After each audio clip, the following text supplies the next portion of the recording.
I started my PhD in January 2017. Nagka-process na ako ng satellite data. In July 2017, nagka-earthquake sa Leyte, magnitude 6.5. So biglang malaking question mark sa lahat. Okay, bakit biglang nag-earthquake dito? In a place wherein scientists thought that wala dapat earthquake dito kasi nag-creep yung fault. With the satellite data, kasi medyo high resolution na siya, you can theoretically gain observations every 10, 20 meters resolution yung satellite radar ground information maps namin. So makikita mo, okay, yung variation ng slip along the fault. And doon nakita namin, merong 20-25 kilometer long section sa gitna ng fault sa Leyte. Tinatawag namin sa paper as the Tongonan segment na nag-accumulate siya ng stress. And dito nagmula mismo yung earthquake noong 2017. And there are also some historical earthquakes na similar yung magnitude and is believed, and some evidence shows na kapareho ng 2017 earthquake sa Leyte.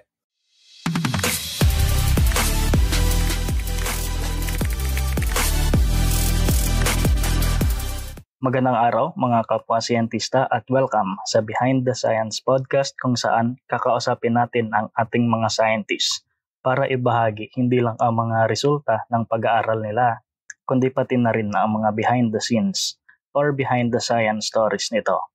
Simula sa kung paano nila ito naisipan gawin hanggang sa na-publish na nila ito.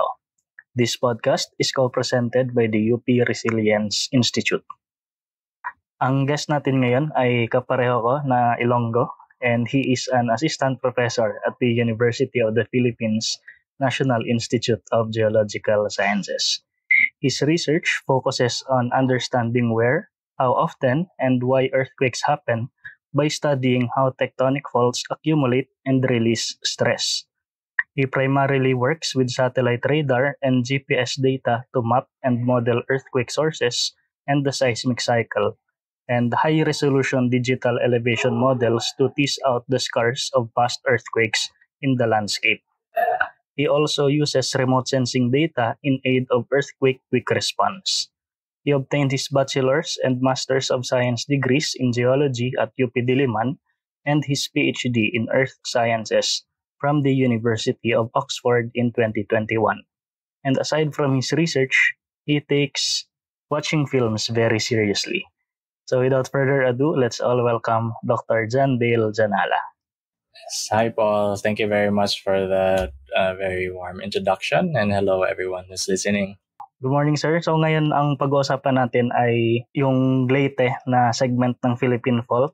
Pero bago tayo pupunta doon, as usual, tulad ng ginagawa natin sa lahat ng guest, alamin muna natin yung origin story ni Sir JD kung paano siya naging isang scientist or geologist.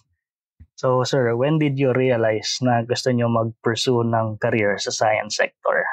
Yes, well, I think at a very early age, I was lucky that tinuruan ako ng parents ko na magbasa.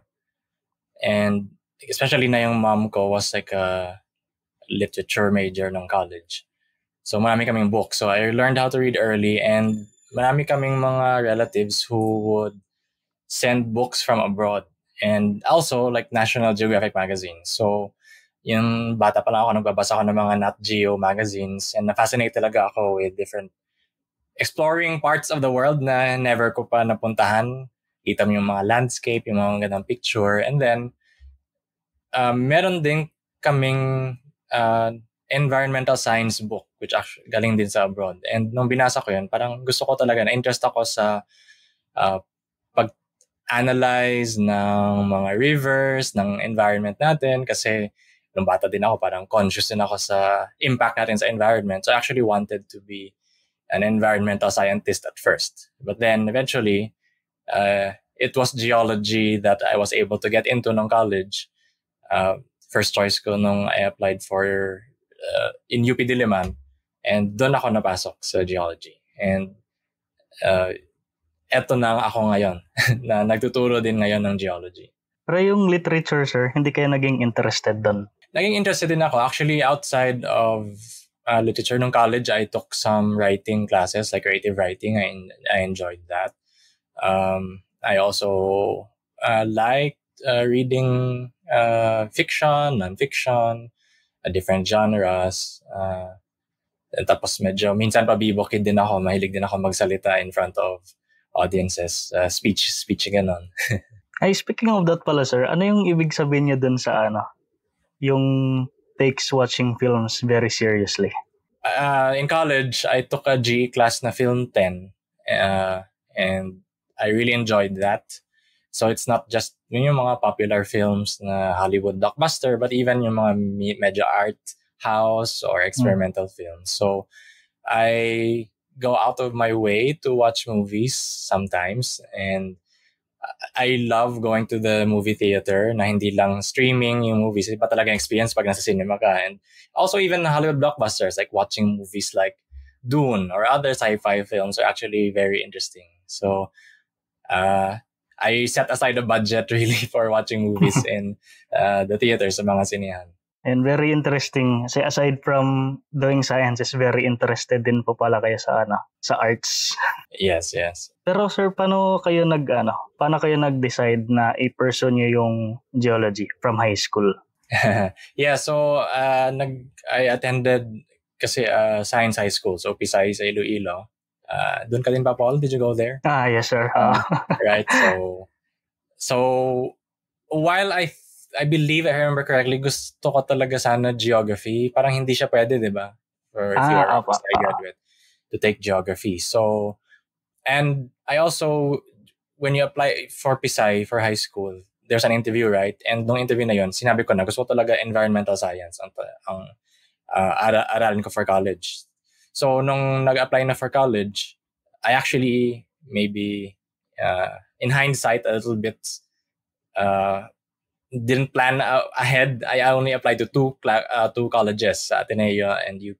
Nauna ang Ateneo kasi I only applied there kasi may environmental science talaga sila. And yun lang, at least at that time, alam ko na may NVSci na course. Right? So, na-apply ako doon, pero hindi ako natanggap. Parang na-waitlist ako doon. Pero nung sa UPCAT na, tingnan ko yung mga courses sa Diliman, syempre Diliman kasi parang, as we know, one of the best, if not the best university in the Philippines. So, I saw geology and parang unique, parang geography pero hindi siya geography. Diba? It had geo.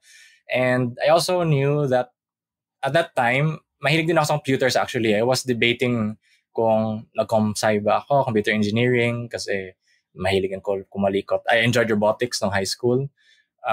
But then I thought na I didn't want to just stay in my comfort zone. Na parang, okay, just stay in a lab or in a room doing whatever you can do inside the lab. I wanted to do something that forced me to go out of my comfort zone. So, and I think geology, I had some awareness na, well, one, hindi siya popular course noon.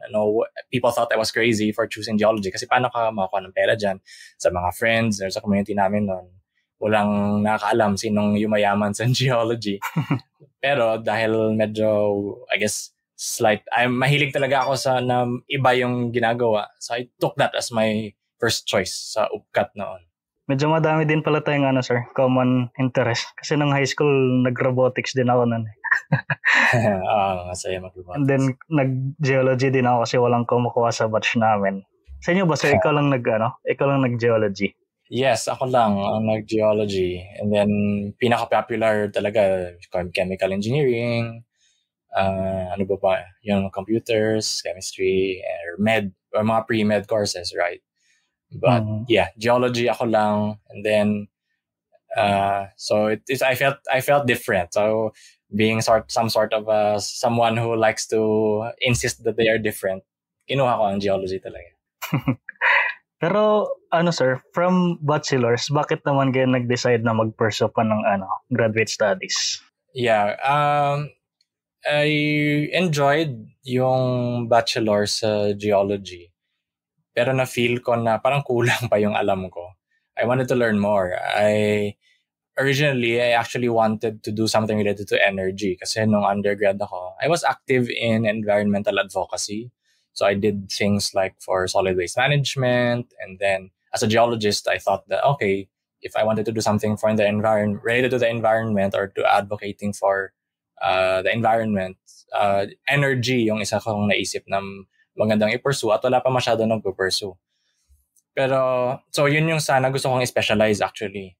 But then eventually, wala din kasi noon and na nag-specialize sa parang energy resource, policy, economics sa UP NIGS, which is our department or our institute at UP, the National Institute of Geological Sciences. So I ended up focusing on earthquakes kasi nung undergrad ako, I also was a student assistant with Dr. Mario Aurelio, who is the most prominent structural geologist siguro in the Philippines, one of the best. So doon ako nag-SA sa kanya. And during that experience working in SA, na-interest din talaga ako sa structural geology, which part of it is studying faults, looking for evidence of, okay, may fault ba to sa bato na to? And we know from studying geology that faults are the sources of earthquakes kapag gumagalaw yung fault suddenly, di ba? So doon, and through that thought process, nag-apply ako sa pagtuturo actually sa UP. And kapag nagturo ka sa UP, required na mag-masters ka. And a good thing din with that is libre din yung masters mo. Naabutan ko nga kayo nun, sir, na nagtuturo. Pero hindi nyo ako naging student. Lab na structural geology ating tinuturo niya nun. Kasi si Doc Au yung head nun and still is the head for structural geology for teaching and sa lab. And the instructor. Maliit lang ata agwat natin so hindi tayo siguro nag-overlap in terms of teaching or as being my student. Tsaka malaki na yung batch nyo, di ba? Ilan na kayo? So maraming sections na. Nung time namin, 20 plus na kami. More than 80 yata kami. Isang section na kami lahat ng batch namin. So, maraming sa batchmates mo, hindi ko na rin naging student personally. Ngayon ba, sir, ilan yung BS Geology students dyan sa NIGS? Ngayon, nasa 40-45 yung BS Geology students per year. Kumonti pala siya compared sa time namin. Yeah, kumonti na kasi we've been realizing medyo mahirap dala ng sobrang daming students sa field. I guess nung nag-field work in some of your courses, ang dami nyo. So, we started to sort of limit the number of students. Medyo naging quota course na ang geology. Okay. So, that we can, focus and masigurado namin na maganda yung quality na nakuha ng lahat ng students.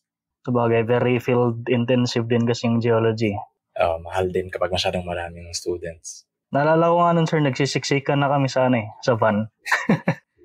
Baka huwag mong, ganun talaga. We have to make do with the resources that we have. Papunta ng field siksikan na, pag-uwi, parang hindi na magkasya kasi may dala-dala ng mga rock samples yung bawat estudyante. Bigat-bigat ng rock samples. Saan ba kayo nag-170 nun, Paul? Do you remember? Sa sir? Quezon Province. At least medyo malapit-lapit. This year sa summer dinala yung students. Nice. Yung pala, sir, yung regarding sa pag-PhD, nung nag-decide ka mag-PhD, binalak niya talaga na bumalik para magturo? Yes, so that's also another story kasi as I said, medyo mas may advocacy background ako. So when I was finishing a master's, I was debating whether I knew that doing a PhD then would entail na magiging full-time academic ako as opposed to being someone who does more advocacy work. I didn't really know actually ano ang PhD until I went to college. Kung ano ang ginagawa ng isang PhD. Doon nung nag-college na ako at nasa UP na ako nakita, ganito pala nag-research. Ang dami mong nalalaman. And as a nerd ever since childhood, di ba, nag-science high school na, tapos science course pa ng college. Interested talaga ako na, asking questions, investigating things for myself. And yeah, so I had a debate in my head. And eventually I realized that I think my strengths was more towards the academic path. So nag-decide ako mag-PhD. And thankfully, nung nag-PhD ako, I was able to gain the support of my faculty at UP NIGS.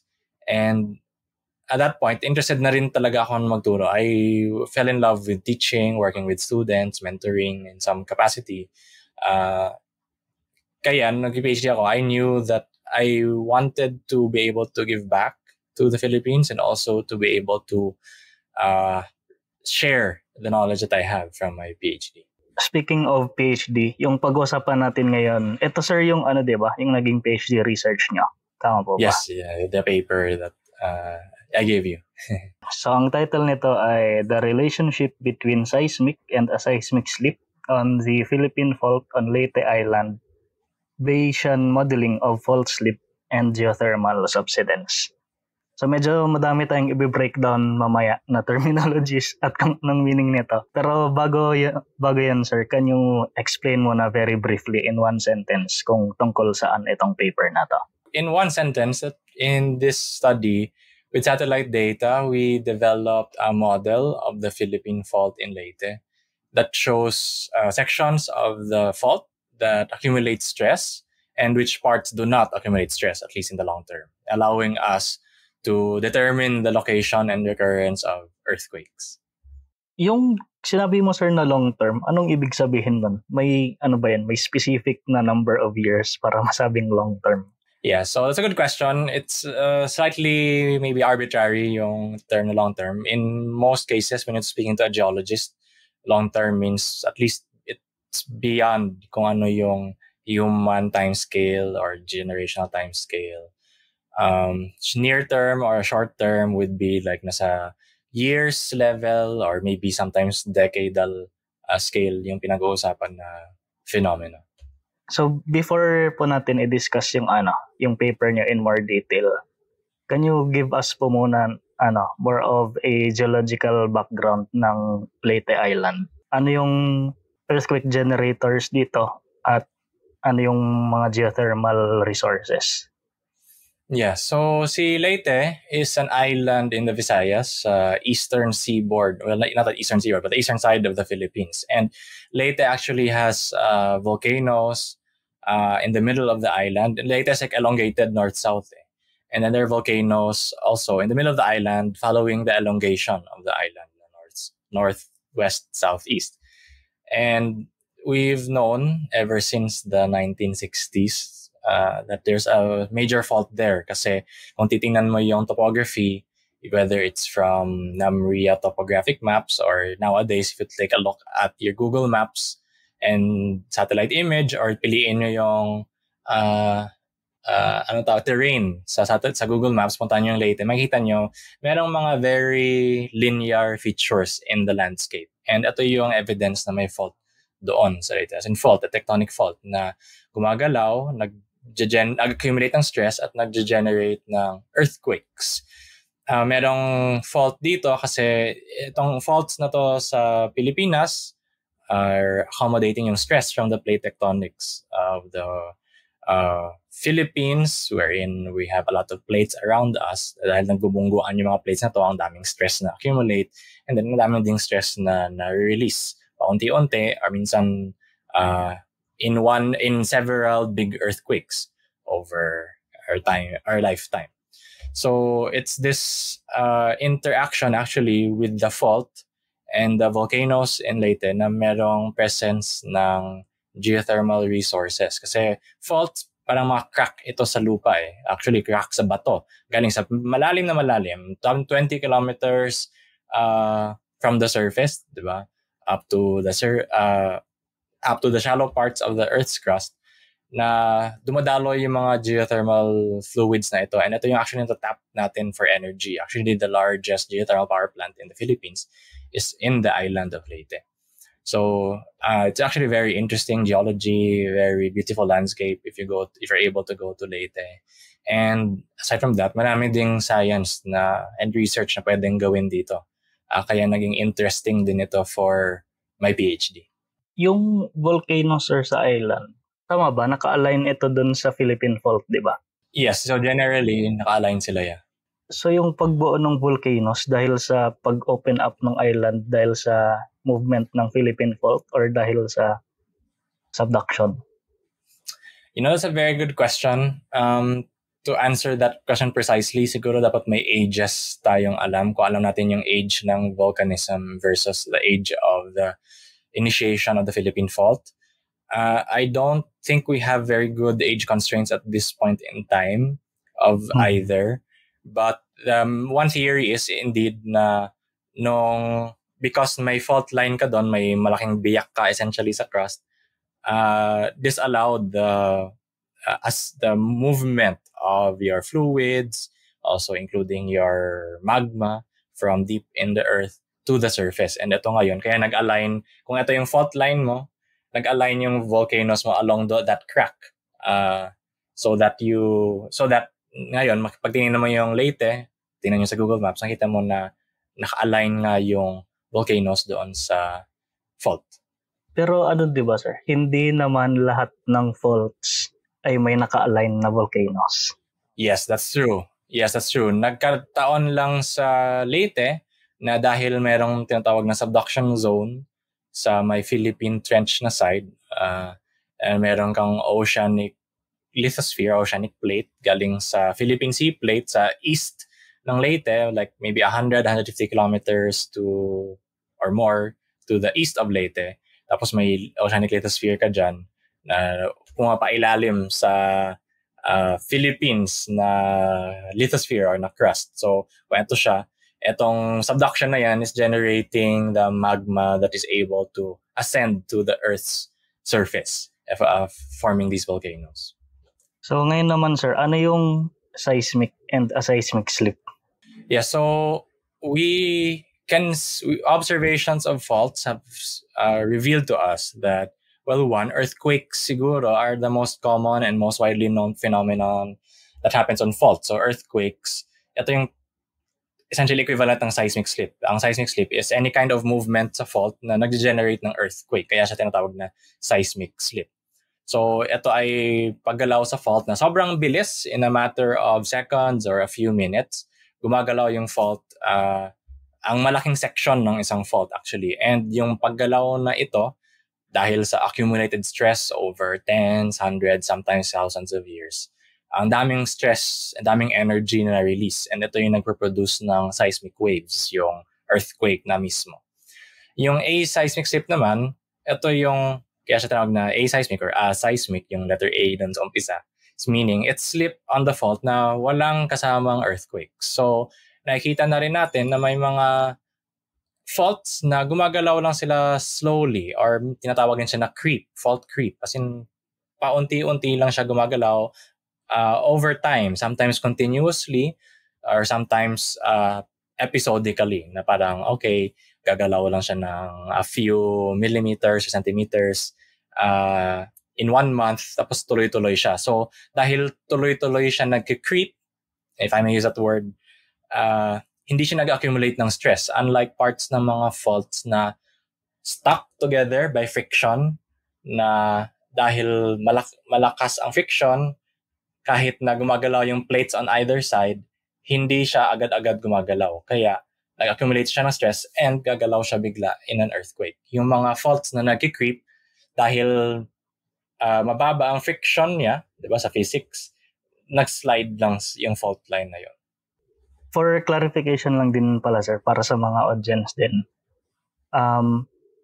kapag sinabing aseismic slip, hindi naman di ba ibig sabihin nun na parang very low na magnitude na earthquake. Kasi for example, yung mga magnitude 1 and 2 na earthquake, hindi mo siya nararamdaman na earthquake. Pero hindi siya considered na seismic slip. Seismic slip pa rin yan. Yeah, that's true. So, yung the nitty-gritty of it is, yung mga faults can fall in the spectrum na meron kang faults na fully locked, kung natin tinatawag. Ito yung mga faults na malaki, taas ang friction, tapos nagproduce sila ng malaking earthquakes, and then meron kang faults na fully uncoupled or creeping, kung tawagin natin. So ito talaga yung mga faults na gumagalaw slowly. Now, kahit na meron kang and there are faults in between na pwedeng may halo-halong, may locked part siya, tapos meron siyang parts na hindi locked. And even kung meron kang fault na nag-creep, pwedeng may mga maliit na patches doon na rough patches, tapos doon naggagaling yung mga maliliit na earthquakes. Tama ka nga na pwedeng mga maliit na earthquakes, magnitude 1, 2, even 3, hindi natin necessarily nararamdaman yung mga ganitong earthquakes kasi maliit lang yung energy na nire-release nila. So ngayon naman sir, ano yung ibig sabihin ng Bayesian modeling? Yeah, so si Bayesian modeling, it's really just a statistical approach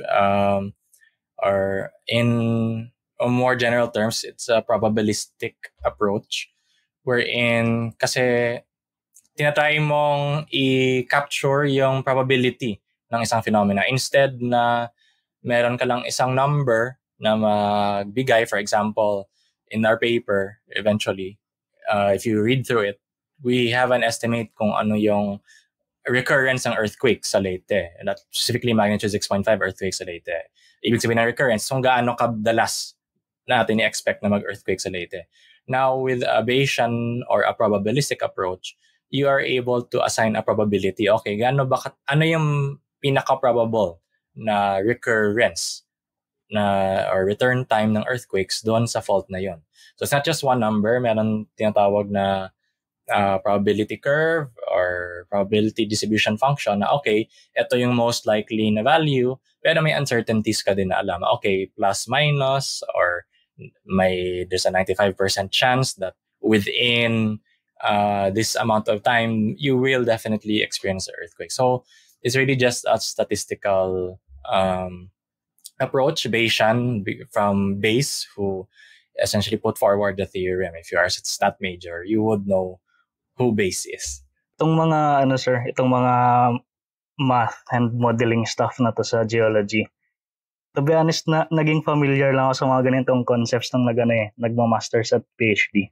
Kasi 'di ba dati sinasabi nila na kung ayaw mo ng math sa geology ka. Yeah, pero fake news pala 'yan. Yeah, that's true. I mean, it still applies naman that you don't really, there are parts of geology that are not as quantitatively heavy, pero yung nag-PhD na ako. And if you want to get research published, importante ang medyo quantitative na approach, especially nowadays, na kung marami kang data. If you're exploring a place for the very first time, it's fine. It's okay na you don't have that much data kasi ganun naman talaga yung knowledge, diba? You add new things. But once you already have a lot of data, then that's when importante and useful na meron kang konting knowledge sa math, sa statistics. So, para sa mga nakikinig na nanood na gusto mag-pursue ng geology, huwag kayong maniwala na walang math sa geology. Fake news lang yan. It's essentially, I think nowadays especially na medyo marami na rin nag-data science or AI, it's a very useful skill to have if you want to be future-proof in this industry.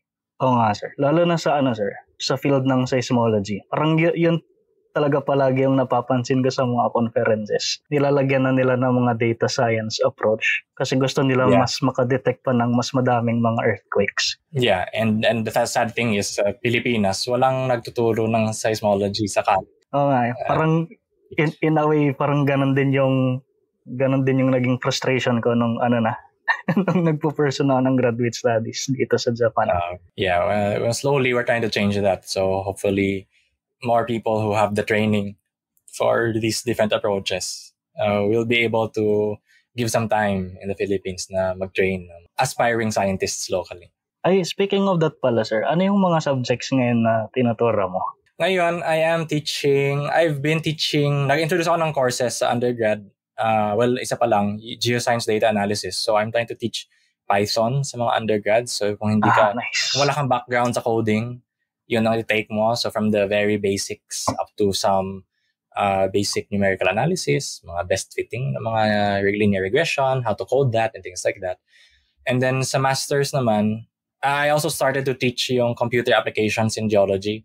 So, it's the same thing. So, yung GIS, dati si Rich Ibanez, yung natuturo nito full-time. Ngayon ako na nagtuturo nito full-time. And then sa masters, I introduced an earthquakes and crustal deformation course na special topics sa ngayon. So, dito ko tinuturo yung paano inaral yung mga earthquakes. Focused siya sa background ko, which is yung using satellite data and GPS to study and model Earth. So also even the theories and the background of earthquakes na hopefully will help more people who are interested in studying earthquakes na medyo mas may foundation sila eventually if they want to do PhD on it. Ang ganda ng sir, na nagtuturo na pala kayo ng Python. Kasi dati, nung undergrad, wala pang nagtuturo nun eh. Wala kasi depends if kung merong nag-apply. Nung undergrad ako, maswerte kami kasi merong isang RA, dati si Sir Mahar Lagmay, yung nagtuturo ng 175 yung computer applications course. Yung RA niya, pinapaturo niya sa amin ng MATLAB. So, nung time na yun, natuto basics lang, pero at least na-expose din kami sa paggamit ng MATLAB. Ayun, sa mga viewers and listeners, ayun, magandang skill yung matuto kayo ng programming. Very applicable sa lahat ng bagay. Tsaka transferable siya. Kahit hindi ka geologist, magagamit mo ang coding kahit sa anong field nowadays, di ba? Lalo na yung Python kasi open source siya compared sa MATLAB na magbabayad ka ng license. Kaya nagiging sikat din ngayon yung Python kahit sa mga seismologists. Python na rin yung nagta-transition na sila sa Python. Isa yan sa mga challenges ng PhD ako. I had to self-learn a lot of the Python programming. Although, as I said, medyo interested na talaga sa programming even nung high school, pero nung college, never ko siya na-practice. Nung masters, a little bit, but nung nag-PhD na ako doon, I self-learned a lot of it. How to code, even the mathematics and the statistics theories, I had to also learn a lot of that. So, took some courses nung PhD, nag-sit-in na ako sa classes ng math and computational methods para matutunan ko at least a little bit yung background and yung foundations. So with that, sir, can you share naman sa amin ano yung naging results ng studies niyo, yung methodology niyo, and then yung mga results? Yes, so dun sa paper na yun, dun sa study namin sa Philippine Fault sa Leyte, we use satellite data. Itong satellite data specifically is what we call INSAR, which is satellite radar interferometry. Kasi essentially, you have a radar satellite that flies over the Earth and takes data, images of the same location several times a year. And yung radar kasi, it's able to penetrate through clouds, and using the properties of the signals, you can measure kung nagbago ba yung distance ng satellite sa Earth. Yung distance naman ng satellite from the surface of the Earth, fixed na siya. Kung gumagalaw yung lupa mo essentially, nasusukat mo siya. So we gathered all of the satellite radar data that we could from 2007-2011 dun sa Leyte Island, and then we generated essentially a map showing the movement of the different parts of the crust across the Philippine Fault. And kasi once you're able to see kung paano gumagalaw yung crust across a fault line, then ito yung pwede mong gamitin to model, okay, meron kang fault sa gitna ng island, alam mo yung paggalaw ng dalawang malaking biyak ng Earth on either side of the fault, you can see, okay, saan dong parts ng fault na yon ang nag-creep siya, nag-slip aseismically, and saang parts ng fault na yon ang hindi nag-creep or nag-accumulate ng stress. So with some computation, with some mathematical models, some coding, you can use that data from the surface para ma-model mo ngayon kung ano yung paggalaw ng fault line itself. So, fault at depth. So from the surface up to 20 kilometers. So using code, you can what we call invert the data to ano yung slip on different parts of the fault. So doon namin nakita na most of the fault in Leyte is creeping. Itong creeping behavior ng fault rate actually has been known since the 90s, 1994. Nag-GPS campaign sila dito. Pero after that, wala nag-aaral. And iniisip ng mga tao na, okay, dahil nag-creep yung fault, hindi siya pwedeng hindi siya nag-accumulate ng stress at hindi siya mag-generate ng malaking earthquake. Mga maliit lang na earthquake, may micro-seismicity na tinatawag, small earthquakes. But eventually, actually, in the middle of my PhD, I started my PhD in January 2017, nagka-process na ako ng satellite data. In July 2017, nagka-earthquake sa Leyte, magnitude 6.5. So biglang malaking question mark sa lahat. Okay, bakit biglang nag-earthquake dito? In a place wherein scientists thought that wala dapat earthquake dito kasi nag-creep yung fault. With the satellite data, kasi medyo high resolution na siya, you can theoretically gain observations every 10, 20 meters resolution yung satellite radar ground information maps namin. So makikita mo, okay, yung variation ng slip along the fault. And doon nakita namin merong 20-25 kilometer long section sa gitna ng fault sa Leyte. Tinatawag namin sa paper as the Tongonan segment na nag-accumulate siya ng stress. And dito nagmula mismo yung earthquake noong 2017. And there are also some historical earthquakes na similar yung magnitude and is believed, and some evidence shows na kapareho ng 2017 earthquake sa Leyte. So baling nangyari pala, sir, tinitingnan nyo muna from 2011 yung deformation. Tapos biglang nangyari yung earthquake. Tinignan nyo kung bakit nangyari yan. Yeah, so for yung data na from 2007, tinignan namin ano yung behavior ng fault, saan siya nag-accumulate ng stress or hindi, saan siya nag-creep. Tapos nangyari yung earthquake na yon. And with that earthquake, using also yung satellite data, we can also see sa anong part ng fault mismo yung gumalaw during the earthquake. At tapos kinompare namin yung models ng fault, kung saan, ano yung paggalaw ng fault before the earthquake, and then kung saan gumalaw yung fault nung earthquake mismo noong 2017. Sa Pilipinas ba, sir, anong mga faults pa yung yung mga creeping na faults tapos biglang gumalaw? Yeah, that's a very good question. Ang alam natin sa ngayon is sa Masbate, merong parts doon na Masbate is an island just north of Leyte. So there's Leyte, Biliran muna to the north, and then Masbate na yung next na island. Dumadaan din doon yung Philippine Fault. May moderate magnitude earthquakes doon, mga magnitude 6 in the past decade. If anyone is familiar, merong coconut tree doon na nahati twice ng several earthquakes dito. Nag-creep yon in between events as reported by researchers from PHIVOX and others who studied that fault. And there are also some reports of some creeping behavior of faults outside of Leyte, pero wala pang nagpo-publish sa mga faults na ito. For me, very interesting talaga yung mga faults sa Pilipinas kasi wala tayong masyadong alam anong kayang gawin ng mga faults sa Pilipinas. Like for example na lang yung nangyari sa Bohol ng 2013 na bigla na lang lahat nagkaroon ng earthquake doon. Yeah, well, yung sa Bohol kasi we did not really know na may fault doon kasi malalim yung fault, buried yung fault, so hindi clear sa topography. To be fair naman, sa Philippine Fault itself, kasi si Philippine Fault, hindi lang siya sa Leyte, di ba? It's a fault, a long fault line, 1,200 kilometers long. From Ilocos in the north down to Mindanao, the Davao regions in the south. Mahaba siya. So, marami na rin nag-aral nito on the ground, yung mga trenching, hinuhukay yung fault line, tinitingnan kung may evidence ba nang gumalaw siya kasi yung soil o yung lupa, pag lumilindol, gumagalaw siya, so nape-preserve yun doon. Tapos may dating din. So in that respect, yung tinatawag na paleoseismology and mapping of the faults, medyo may idea na tayo. But yes, in terms of like studying these faults with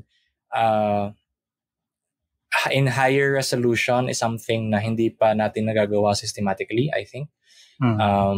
There are some GPS studies. Sa Luzon, maraming studies with the GPS. But outside of Luzon, medyo wala masyado. So ito it's something that we are trying to work on, and we need to work on to improve our knowledge talaga on how earthquakes happen in these different faults in the Philippines. Yung isang very interesting din nga sa akin, sir, yung recent na yung Philippine Trench earthquakes ng December 2023. Kasi di ba parang after 2 days, nagkaroon ng isang malaki din na earthquake na hindi mo siya pwedeng makonsider na aftershock. Bakit ganun yung earthquakes? Tama yun. Yeah, yung mga faults, especially sa mga tinatawag nating offshore areas, yung nasa ilalim ng mga karagatan ng mga oceans, kasi hindi natin sila nakita sa surface, di ba? So, hindi naman tayo pwede mag-dive na ganun kalalim or mahal, ganun. Alam ko sa Japan, may mga submersible sila na pwedeng deploy. Pero sa Pilipinas, wala pa tayong ganun. But yeah, so maraming talagang pwedeng gawin. Very interesting, even sa Palawan, di ba yung earthquake sa offshore of Palawan? Yung recent. Marami ng nag-viral din yun. Nag-viral din. So, marami tayong hindi pa alam marami tayong alam na, pero marami pa rin talagang kailangan malaman kung gusto nating maging, I would say, useful yung information especially for the use of, our the different stakeholders, whether it's the LGUs, our industries, our communities in the Philippines. Ngayon sir, punta naman tayo sa more on behind the scenes ng research na to. Paano po yung naging funding situation ng study niya na to? Yes, so dito for my study, it was part of my PhD. So my PhD was funded through a CHED and British Council scholarship, yung Newton PhD scholarship. So thankfully, I was given the privilege of full funding to do my studies at Oxford. And then this is also supported by funding from the research projects of my supervisors, tapos mga travel grants din from the department, pati sa mga conferences, academic societies, mag-attend ng mga training, ng mga workshop, ganun. So, halo-halo, but a lot of it's really started from the funding na binigay ng CHED tsaka ng British Council. Hindi naman po na-delay yung stipend? Well, merong the stipend from this scholarship comes from the Philippines. May delay, unfortunately. So, thankfully, medyo magaling, hindi ako magastos, magaling ako mag-save ng pera. So, nabuhay naman ako. And also, hindi masyadong magastos itong study na to kasi it's using satellite data. A lot of it is open access, free siya. Meron lang kaming binili na konti na data na hindi siya free. Yun yung through the research projects of my supervisors ng PhD. Kanina sir, nabanggit niyo na yung isang challenge niyo ay inaral niyo on your own, yung programming. Can you share din po ano pa yung mga other challenges in doing this research? Yeah, so from studying yung coding on my own, and then yung mathematical background and statistical theories na necessary for this kind of work. I also, I attended nag-sit-in ako sa mga classes sa math, pati sa earth science din kasi may mga math courses din sa earth science department doon. And then nagbabasa rin ng mga stat books, and mga geophysics stat books. Another challenge was also data access actually kasi aside from satellite data that you can process and generate yung data to show you the movement of the fault, pwede din sana yung GPS data kasi si GPS data, mas maganda siya yung resolution niya sa horizontal, yung movement na lateral. Si satellite data, it can see yung horizontal movement, pero mas magaling siya mag-measure ng vertical motion kasi galing sa taas yung measurement niya. So medyo nahirapan kami. Actually, I was not able to get any new data. Nagsusana namin masama sa research. Pero at the end of the day, hindi naman siya super necessary dun for the paper to be able to use that. So I had to forgo using GPS data for this particular study. In my other projects for PhD, doon ako nakagamit ng GPS data.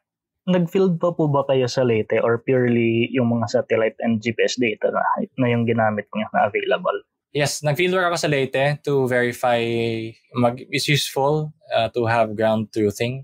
So since doon sa ground deformation maps na na-produce namin, makikita mo, okay, ito yung parts ng fault na kita natin nag-creep on the surface. So binisita ko sa Leyte yung mga places na to, kung makita tama nga ba. And doon naman nakita na, okay, tumutugma nga yung observations ng creep from the satellite data dun sa field locations. Yung mga field locations man actually, matagal na itong minamonitor din ng PHIVOX. So we already have an idea kung saan ito expected.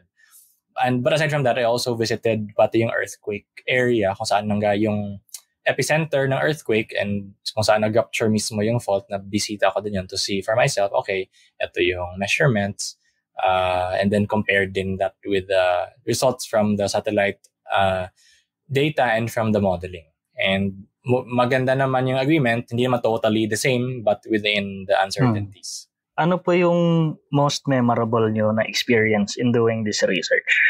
Yeah, well, it's just really very memorable experience to be able to do this research sa Oxford. I mean, it's a very enabling environment to do research and there's a lot of people na pwede mo maging mentors. Especially nga na itong ibang methods dito, super new sa akin, yung pag-process ng satellite data.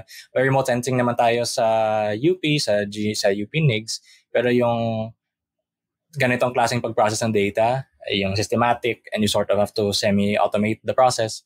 This is something that I learned. I was mentored by people who were leaders in the field. So there's this group in the UK called the COMET Group, the Center for Observation Modeling of Earthquakes, volcanoes, earthquakes, and tectonics. So I was working under this group. And if you look around papers, ang dami nilang ginagawang research, not just in terms of earthquakes, but of volcanoes, landslides, and also even the theories behind processing yung satellite radar data. So, and also pati sa modeling side, I worked with people.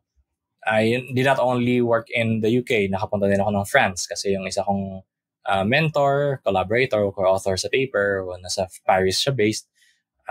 So dun nag-spend din ako ng time dun, and soon I'm actually planning to visit there, spend some time there again to continue working on research. So yung international collaboration talaga is very memorable, getting to learn new things kahit nga na yun na nangangapa ako sa math and statistics. It was I was very fortunate to have a very enabling environment and very supportive mentors na willing akong turuan as someone with geology background. Ang gagaling pa naman ng mga French pagdating sa INSAR, di ba? Parang may ganun sila na reputation eh. Yes, INSAR sa tectonics. I mean, out of the box sila mag-isip pagdating sa INSAR techniques. Yeah, and historically sa tectonics of the Philippines, of course there were very good Filipinos back in the day and up to now, but many of the funding na naggawa ng mga pioneering work sa Philippine tectonics were with collaborations with the French, right? So dito sir sa study nyo, at what point na na-realize mo na pwede mo nang ma-publish yung results mo into a paper? Yeah, so actually I think it was when I was already comfortable and I had the statistics down kasi nga it was medyo heavy siya on the statistics, so I had to make sure na naintindihan ko yung statistics and kaya ko siyang explain ng maayos. So I made sure that I was able to present the statistics properly. I also was able to write about it. So doon, kasi from the satellite data, observations, and the modeling, that was also a big challenge, of course. But yung statistics, ito yung last part trying to make sure that your numbers make sense and trying to make sure that it makes sense with what we observe in reality. Kasi again, a lot of this paper is remote sensing. So kapag na-compare ko na yung statistics ng remote sensing results or data results derived from remote sensing and the modeling compared with the field observations and with secondary data, yung data from other people, in-compare ko siya sa ibang studies na nagtingin sa historical earthquake sa Pilipinas, and nakita ko na okay, nag-agree naman, tumutugma naman, so it seems like we have a good story here to tell. Na it makes sense and it's a good story to tell. And then moving forward, sir, ano yung plans niyo with this research? May ano na ba? May upcoming na follow-up? Yeah, so one thing that immediately what I've been trying to do really since magkabalik ng PhD ko is trying to make INSAR a little bit more widely adopted. So I have been working on project proposals and pitching them to get some funding na makapag-train ng mga tao and makapag-acquire din ng equipment that will allow us to kasi medyo heavy sa processing. Kailangan mo na maraming CPU cores, malaking RAM and storage, especially if you want to be able to generate ground deformation data from satellite images, especially kung high resolution ang gusto mo. So I've been trying to do that, and in the near future, that's hopefully going to happen. And then sa Philippine Fault Zone sa Leyte, actually ang daming very interesting dito. Kasi since my study was a very remote sensing focused research, the next challenge there is, okay, we know kung saan yung fault nag-creep, saan yung parts ng fault na hindi nag-creep. The next question there is, the big scientific question there is, bakit ganito yung fault, behavior ng fault? Bakit yung part na to ng fault hindi nag-creep? At bakit yung parts na to nag-creep? We have some ideas kasi with the geothermal fluids very dominant in Leyte. That's a good explanation for the creep. But actually, then, ang isang malaking question ko pa rin dito sa Philippine Fault sa Leyte, bakit may part na hindi nag-creep? Bakit may part na locked? So this will entail looking at the rocks and the minerals. Anong explanation? Meron bang geological explanation? Meron bang variations of fluids at different parts of the faults? So that, because answering these kinds of questions really help us move towards understanding kung bakit nag-produce ng earthquakes yung ibang faults at bakit yung ibang faults hindi silang generate ng earthquakes. Speaking of dun pala sa sa computer, anong klaseng computer yung kailangan dito? Yung mga ba to? Mga 32-core computer? Yes. I mean, nung nag-PhD ako, dahil nga nasa first, I was in a very well-funded university. I was able to, hindi ako naghihintay. As in, yung research group namin, meron kaming several high HPCs. So essentially, I could process data easily with 16 cores, 32, 64 gigabytes RAM.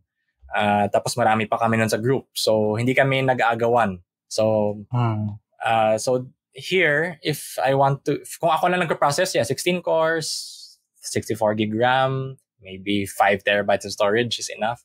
But if I want to be able to train students and more people to do this, so we need maybe a little bit more than that.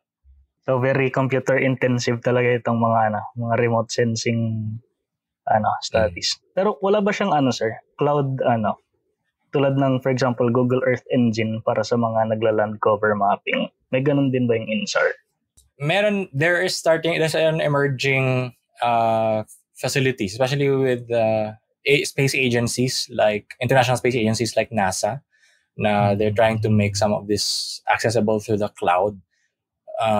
Pero I guess in my opinion, baka hindi ito kayang sustain na for large data sets and for kung gusto mo mag-time series, ang daming-dami mong data na kailangan i-analyze. And yun yung ginawa namin sa PhD ko, time series siya. So every month meron kang bagong data. Tapos if you want to preserve high resolution, you have to have enough storage. You can sacrifice resolution so that you can process with less storage if you want. But we can do this in the cloud. So this is one thing that we can also do for larger projects. Before we let you go, sir, do you have any advice sa mga aspiring researchers? Yes. So, madalas, maraming nagtatanong sa akin kasi kapag narinig nilang nag-PhD ako sa UK, sa University of Oxford, parang, oh my God, paano ka napunta doon? And in my opinion, whatever the reputation of a school is, it doesn't really matter kasi what's important is you have actually a good research group and a good mentor for a university, from whatever university it is, basta maganda yung mentor mo and maganda yung research group or maayos sila, you'll be able to gain a lot of training, learn a lot, and do a lot of good work. But that being said, many people ask for advice, how to apply for this and that. I think the first step is just apply. Don't be scared of applying for these different opportunities. Kasi, again, you will not be able to, you'll have no chance at all if you don't even try to apply for opportunities of studying if it's your dream school, if you want to do a PhD abroad or wherever.